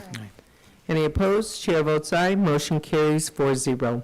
Thank you so much. I'll stay for the Yep, next one. yep, so. you just stay right where you're at, Yep. then you can save some steps. The next item on our agenda, page 44, is the Lead Center Consortium SBRC application for Special Education Administrative costs. And this, the superintendent's recommendation is that the board approve the application to the SBRC in the amount of $7,906.45 for special education administrative costs associated with the Lead Center Consortium program for the 24-25 school year. So moved. Second. Thank you. And Megan, any questions for her regarding this? And this is located in Waverly. Correct. So Okay. this is Bremwood, right? That's what we're talking. Yes. Okay. Just different name. Bremwood is the residential side, but the school-based side is now referred to as the Lead Center. Gotcha. Okay. So for this amount, how many students do we have there? We have 4 students there currently. Now, I know, like, I worked for Four Oaks Day Treatment back at a time, and so kids weren't in the program the whole year. So is it the same thing here where kids rotate in and out? Yes, some are on a more long-term stay there, some are more short-term. It just depends on the needs of the student, but the 4 that are there now have been there for several years. It's been a long-term placement for all 4 of those kiddos. And are we responsible for the transportation? We are. Okay, thank you. Any other questions for Megan regarding this? Okay, then, all in favor then of accepting the Lead Consortium SBRC application, please state aye. Aye. Any opposed? Chair votes aye, motion carries 4-0. Thank you very much, Megan, appreciate your insight. The next item on our agenda this evening is on page 47, and this is the Compensation System Design and Advisory Services Proposal. The superintendent's recommendation is that the Board of Education approve the Compensation System Design and Advisory Services Proposal with Carlson Detman Consulting at a cost of $26,350 as presented. So moved. Second. And discussion, we have Anthony here, and this is the work session we had prior to this to learn, all the details regarding this. So does you have anything to add, Anthony? Or want to kind of, in a nutshell, tell us what we're discussing?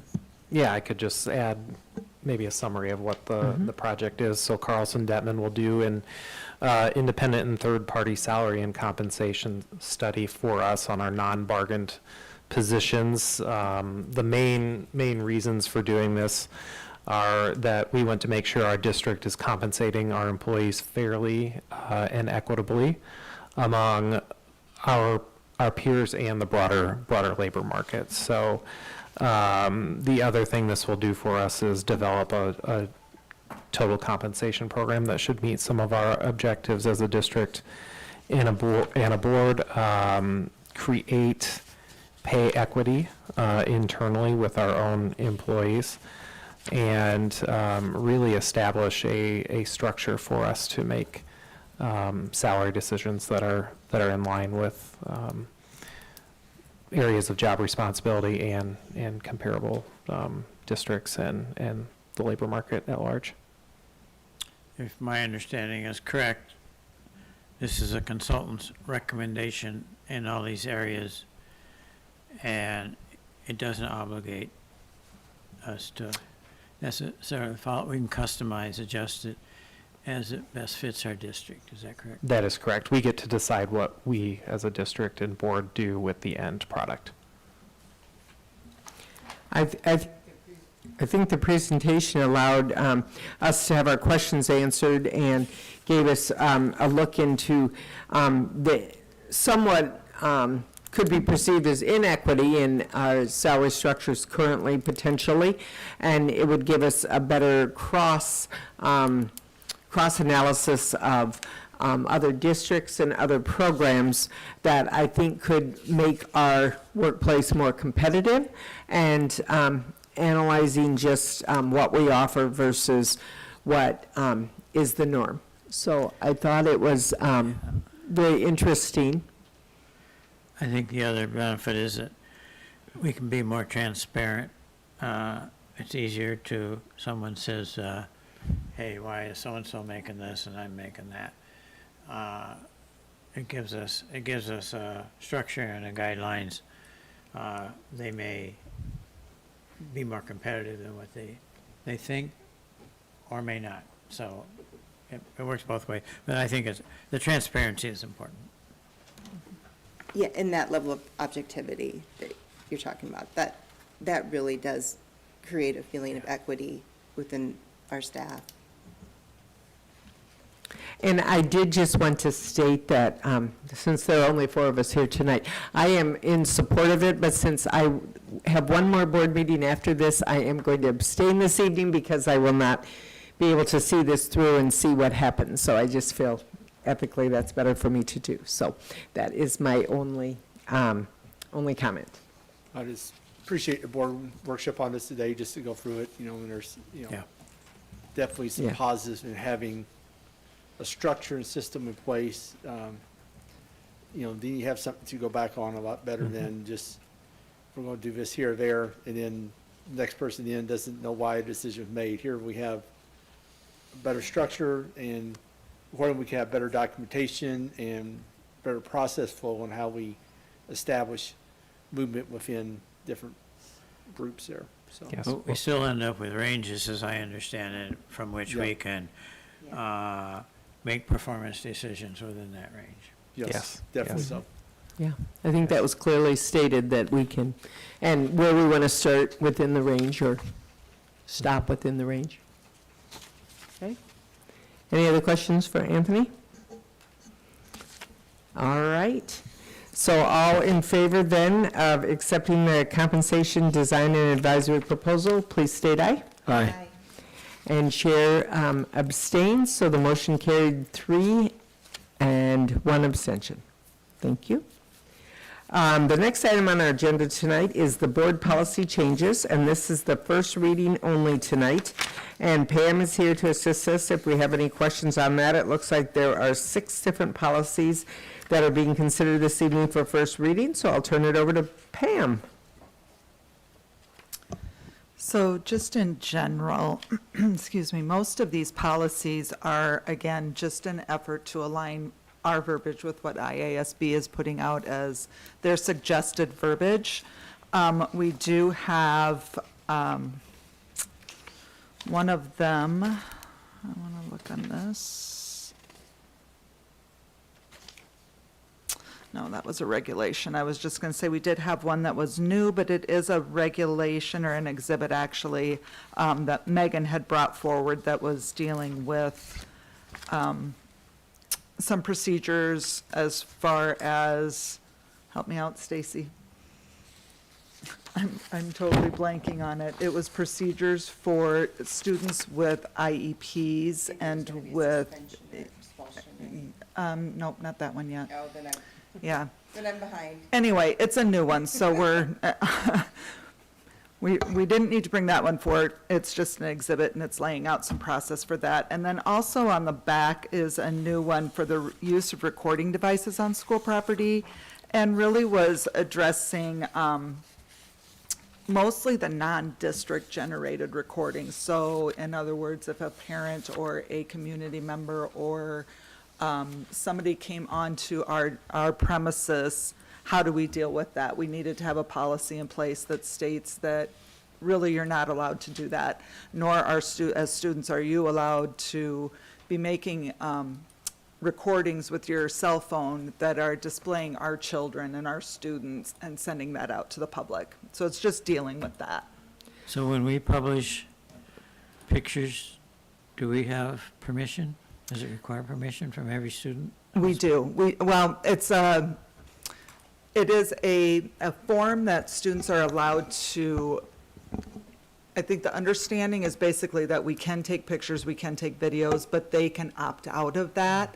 So there's a list of students. For instance, I had a student on my volleyball team that was not allowed to be photographed. So it was on me then to make sure that she was not in any of those pictures.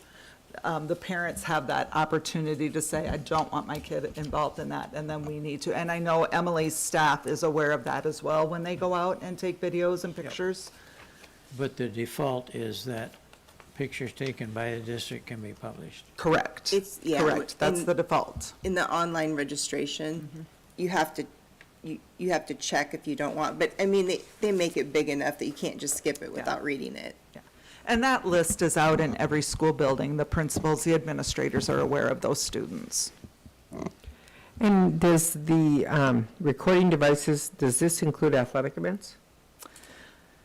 You know, Talks about farther down I had thought about that question as well, Sue, and I'm going to clarify that with Sheena because that is one area I think that we have all the time. Parents are taking video of their kiddos, taking pictures of their kiddos. So that's a good question. I'll clarify that with Sheena. I think we might need to restate that verbiage a little bit. Yeah, just wondering, because you'll see posts on social media even, and then are those kids okay to have their picture there? Right. That's just what I Right. was wondering. Right. Does 402.4 have a regulation?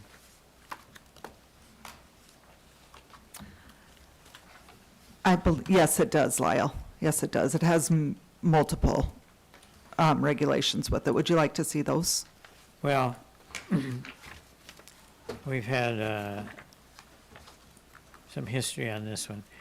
On page 58, it says, based on the result of the background checks, the school district will determine whether an offer will be extended. Based on what?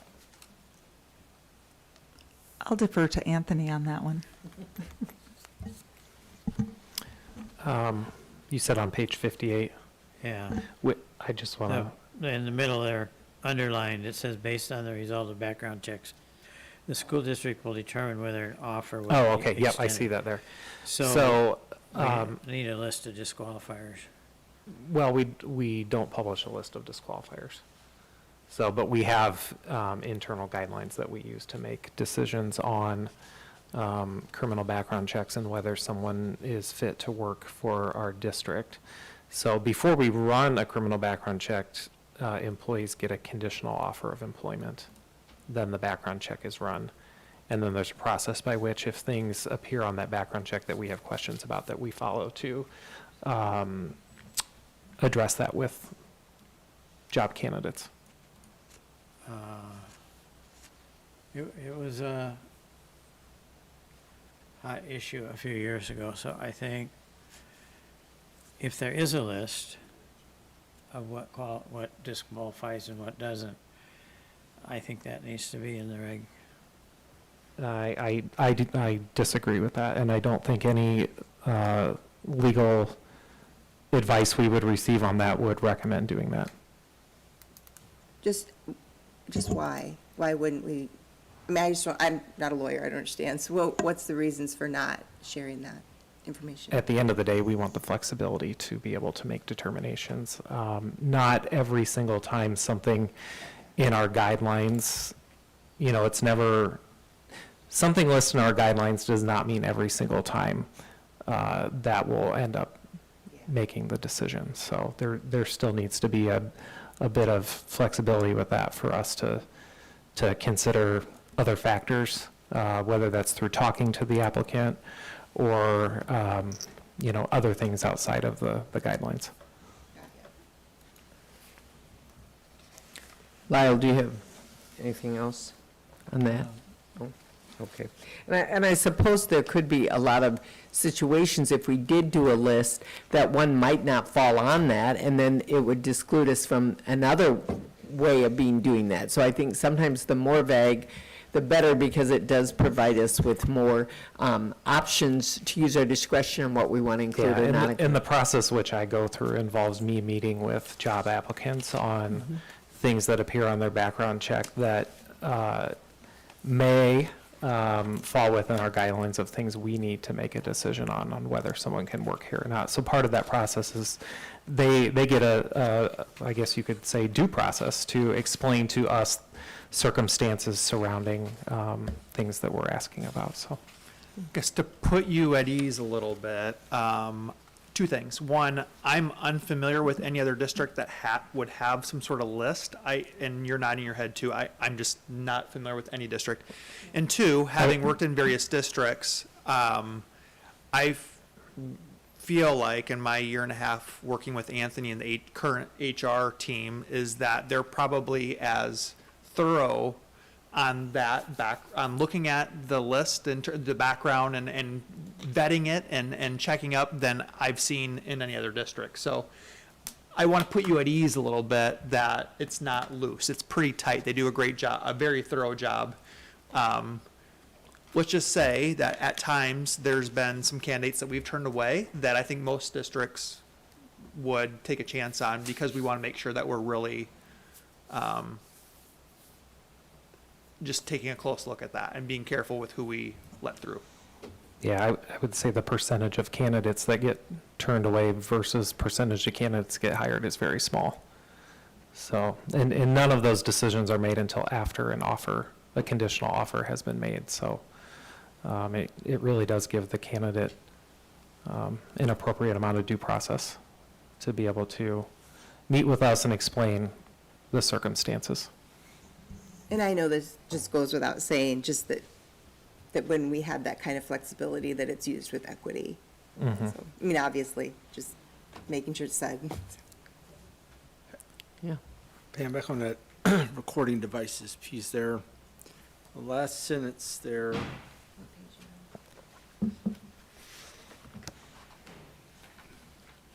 On a PDF is 80.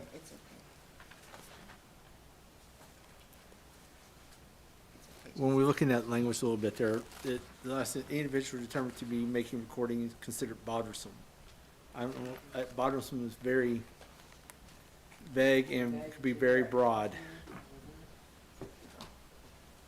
How we, I'm not saying we gotta overly define it, but that is a pretty, I mean, that's very, very subjective to.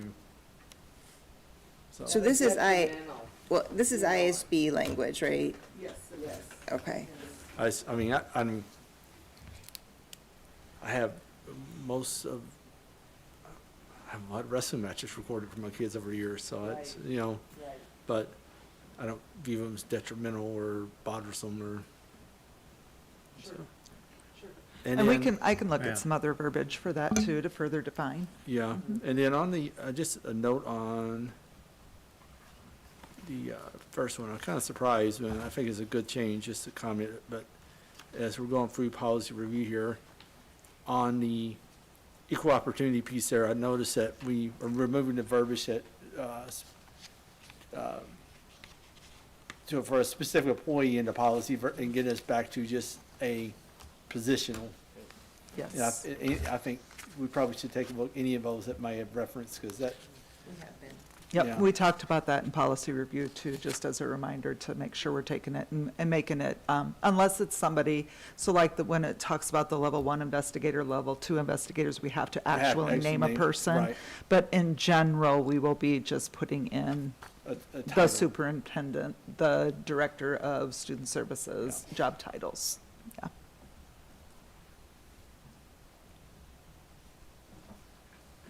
Okay, I think we've made some good insight into those. So any other, before I move on? All right, then. So, hang on, so just again, these are first readings, so we'll make some of those changes and then bring it back Okay. for second reading at the next meeting. Thank you. All right, so now we are on to item 817, I guess it is. Appointment of a new board member to the vacant board position, and that's on page 81, board. The superintendent's recommendation is that the Board of Education appoint Crystal Matlock as the representative to the board from Director District 4. A few little details here. When a school board has a vacancy for any reason, there are specific steps and timelines that must be followed. The board may fill the vacancy by board appointment, which is what we are doing this evening, within 30 days of the stated vacancy. To fill this vacancy by appointment, the board must publish a notice stating their intent to fill the vacancy, which our secretary, Ms. Arndorfer, did in the Waterloo Courier. Electors do have the right to file a petition requiring the vacancy be filled by a special election. Electors have 14 days after the published notice to file such a petition. Upon notice and acceptance of the resignation of Board Member India Johnson, the Board Secretary published notice to intent to fill a board vacancy in the Courier. Just wanted to reiterate that Ms. Johnson faithfully served as the Director District 4 representative since November of 2017, most recently as the Vice President of our board. Her leadership and advocacy for all students and staff will be greatly missed. Her term was set to expire November of 2025. The superintendent is recommending the appointment of Ms. Crystal Matlock, resident of Director District 4, to fill the board vacancy through November of 2025. So Ms. Arndorfer has a swearing-in oath of office, and we'll welcome Ms. Matlock up to the podium. Once we take a vote, take a vote. Oh, we need Yes, a motion on the. We need a motion to So accept moved. this. And a second? Second. And any opposed? All in favor? Aye. Aye. Chair votes aye, motion carries 4-0. Welcome, welcome. Hey, Crystal, if you want to come on up here, we'll read you the oath of office. So as she's coming up here, I just want a couple quick comments. Just that we had a very good conversation with her, with a few members of the board and our district leadership team. And we were totally impressed with her commitment to the community, commitment to students. Her pedigree, her background is incredible. And, you know, we talk a lot about India's legacy, and I think Crystal's gonna just jump right in and really do what's best for kids and what's best for the families of her ward. So we cannot be any more excited for you to be a part of our team. Yes, I'm so excited. Okay. Wait, make sure. Yeah, you guys can come closer. We'll definitely do some pictures. Yeah, okay, Okay. towards the middle, and I'll just read the oath of office, and then you'll want to answer, okay? Do you solemnly swear that you will support the Constitution of the United States and the Constitution of the State of Iowa, and that you will faithfully and impartially, to the best of your ability, discharge the duties of the office of, oops, I have the wrong one in here, board member of the Board of Education of the Waterloo Community School District as now or hereafter required by law? I do. Thank you. Welcome to Thank the you very much. board. Thank So you. nice to have you, Crystal.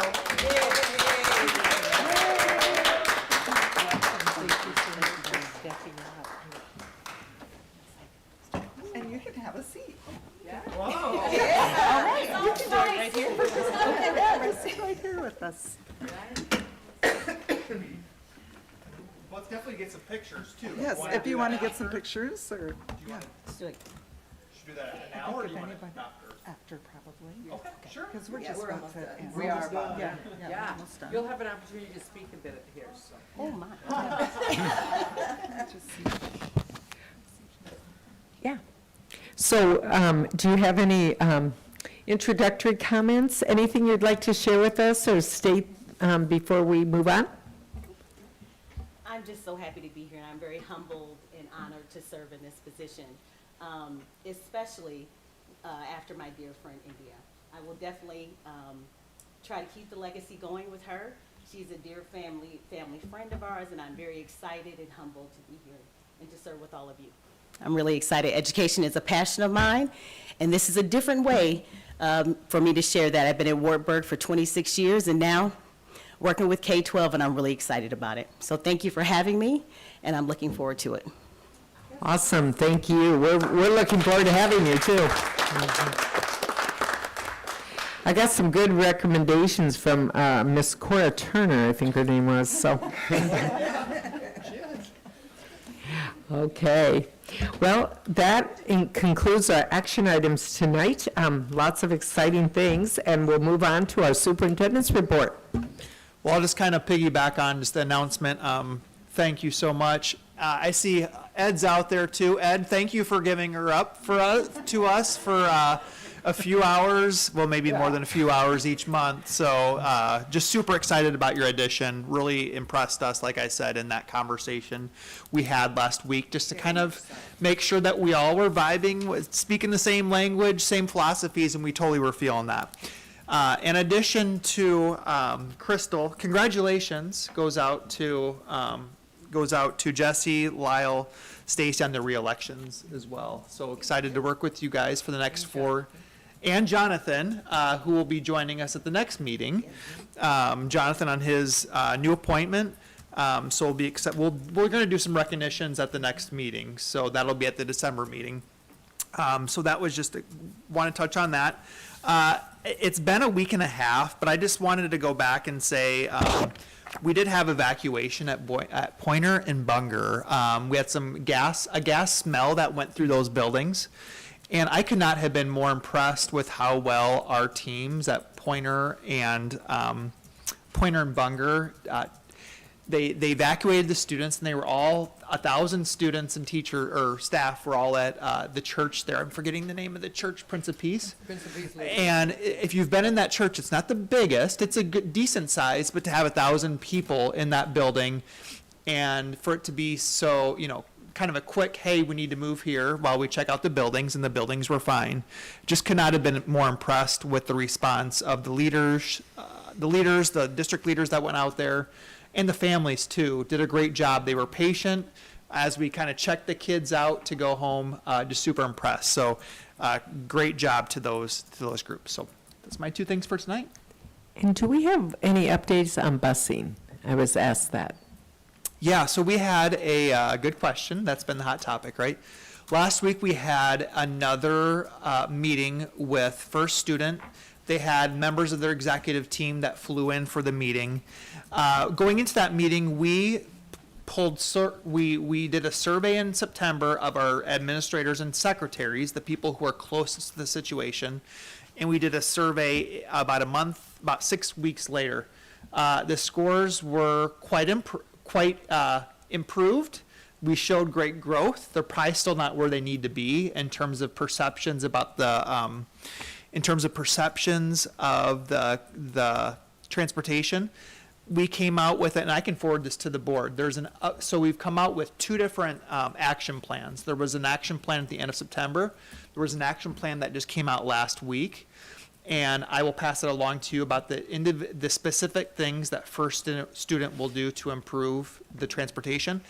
I will say this, there's been 2 leadership changes in the bus department over there, which I think are gonna help things out, if that makes sense. So the concerns have been heard. There's been changes in leadership based on that, and I do feel good moving forward. It's not going to be, like I've been saying, it's not going to be perfect overnight, but I do feel good about the progress that's being made.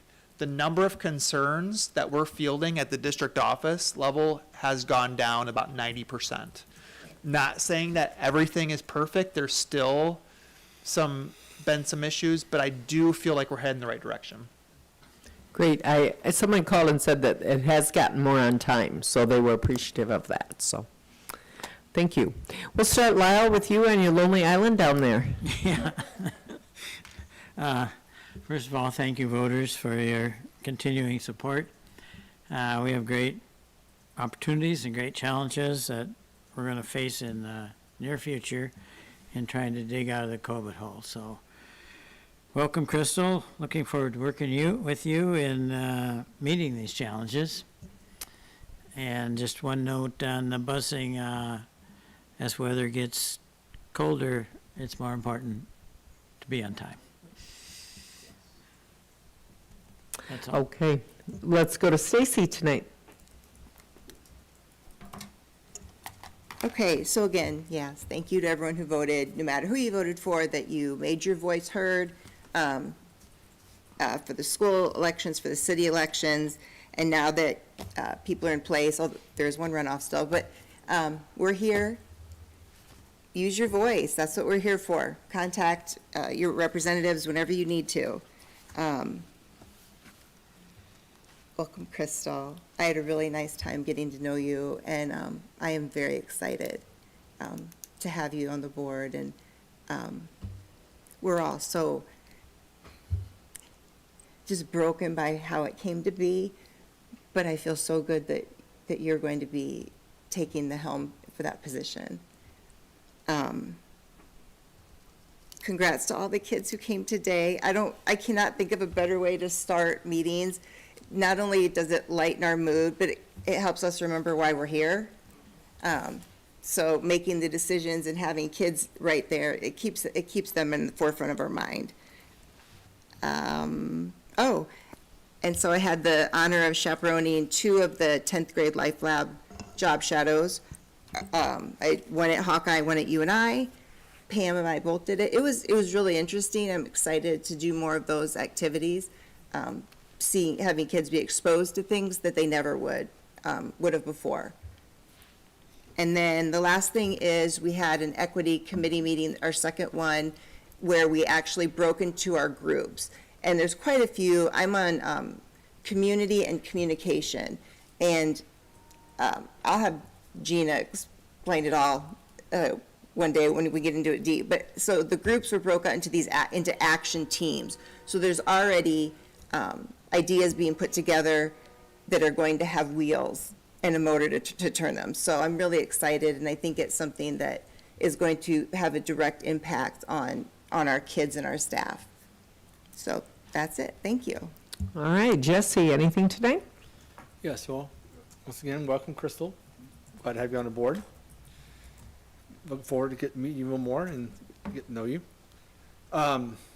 Interesting thing this week, I saw it at least twice, maybe 3 times, on various channels, but we have a nice commercial running for the Waterloo Career Center, if anybody's caught that. Oh, really? Yes, I caught it on like ESPN during a college football game, and yeah, and a couple other channels, and it's like, it's pretty amazing looking there and seeing faces you recognize. You see the students engaged, but that was a very well put together video, and just a good showcase of some of the opportunity within the district. So I'm not sure who created it. Emily, did your group create that?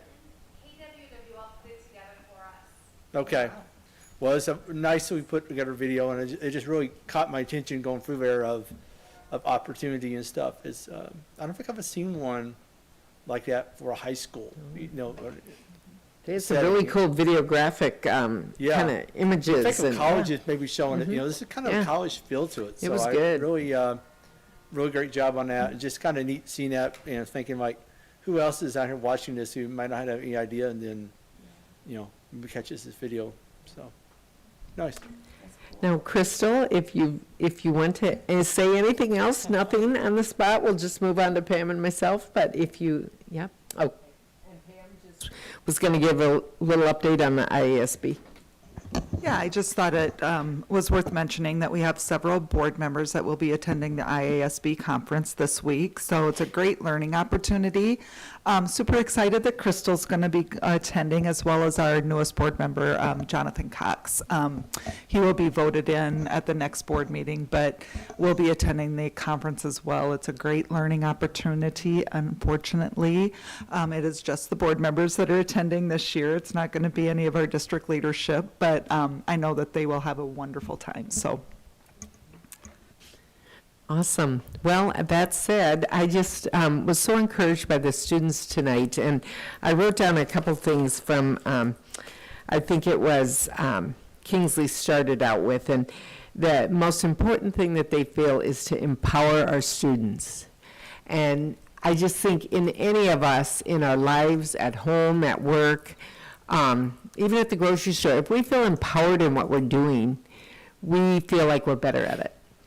So I just think that it's an awesome concept that they're doing that so young, because I didn't really learn that till I was older, and I just think that's a great thing that our kids are learning. So, and also our fall sports have kicked off. Our winter sports have kicked off. We've got basketball, boys and men and women, and wrestling, men and women, and the swim team. We did have a diver that placed, second? Or what did she place? 21st. Okay, within the state competition, which is really, really awesome. So just encourage you to get out and hit an athletic event this winter. It gives you something to do on a cold night. So with that said, could I have an emotion for, right, this is my last gavel drop. Um, Anyway, but anyhow, could I have a motion to adjourn? So moved. And a second? Second. Thank you. And all in favor? Aye. And chair votes aye, motion carries 5-0.